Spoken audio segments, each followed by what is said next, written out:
Nunca permita que coloquem a mão na sua cabeça. Vamos ver. Olá, Leandra. Meu nome é Vanessa. Não tem problema você falar o meu nome. Bom, na minha infância, por volta ali dos meus 8 anos, eu lembro que eu ficava muito tempo na casa da minha madrinha, pois os meus pais trabalhavam, né? Trabalhavam muito. E era essa minha madrinha que tomava conta de mim. Até que certo dia eu estava ali na varanda da casa dela, quando chegou um casal com roupas bem formais, com uma maleta preta e uma Bíblia debaixo do braço. E pediram para chamar a minha madrinha, pois aparentemente eles conheciam ela já. Ela apareceu, então eles perguntaram se poderiam ler algo e dar algumas explicações. Assim, eu não me lembro muito bem o que eles falaram, porque eu era criança, né, e só queria brincar. Mas eu tive que ficar ali ouvindo, pois a minha madrinha era bem severa com religião. Então assim fizeram. Leram, explicaram, e aí vem o que me aterrorizou por um bom tempo.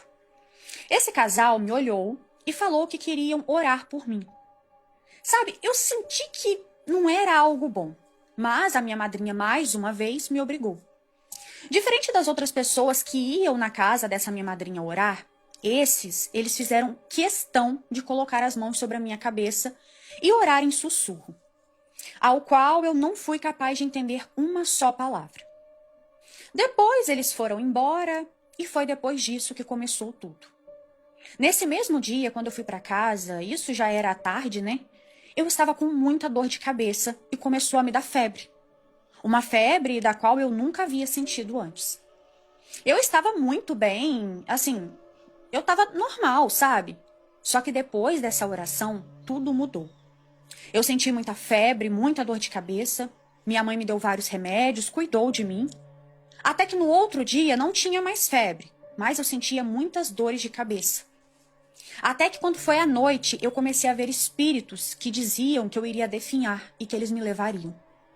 Todas as noites, desde aquele dia, eu passei a ter muitos pesadelos. Eu sentia que estava sendo vigiada o tempo todo. E eu continuei vendo espíritos me rondando ali dentro do meu quarto. E todas as vezes que eu ficava sozinha, esses espíritos apareciam. Ficavam me cercando e falando coisas estranhas que algumas vezes eu nem entendia.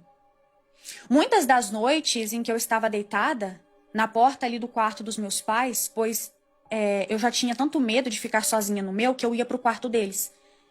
Então, certo dia, ali na porta do quarto deles, eu estava até dormindo já, até que eu acordei. Eu vi que tinha algo na porta e depois esse algo estava tentando me asfixiar. Eu tentava abrir os meus olhos, eu já estava sem ar. E ao redor ali da cama, eu vi fogo.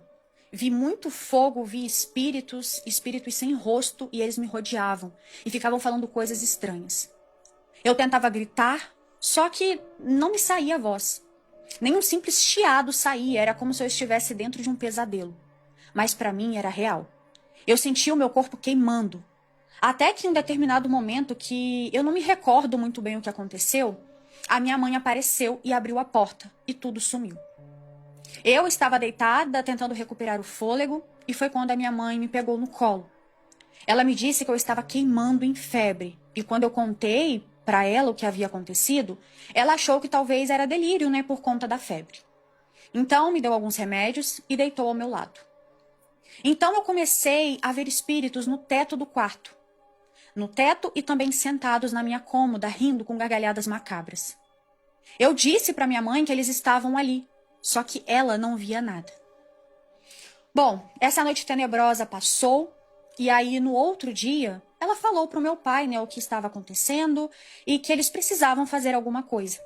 E foi quando eles decidiram procurar um curandeiro. Esse curandeiro disse aos meus pais que uma maldição tinha sido colocada em mim através de uma reza e que eu estava sendo rodeada por espíritos opressores. E foi aí, nesse exato momento, que eu me lembrei daquele casal lá do início da história. O casal que tinha colocado a mão sobre a minha cabeça. Então foi iniciado por aquele curandeiro uma limpeza espiritual. E também mais alguns rituais, e isso ocorreu durante ali uns bons dias. Conforme o tempo foi passando, né, os rituais foram sendo feitos, eu parei de ver os espíritos e todas aquelas coisas horrendas que eu via. O curandeiro disse aos meus pais que nunca deixassem ninguém colocar a mão sobre as nossas cabeças. E até hoje eu me lembro disso, e nunca mais eu permiti que alguém colocasse a mão em minha cabeça para nenhum tipo de reza ou coisa semelhante.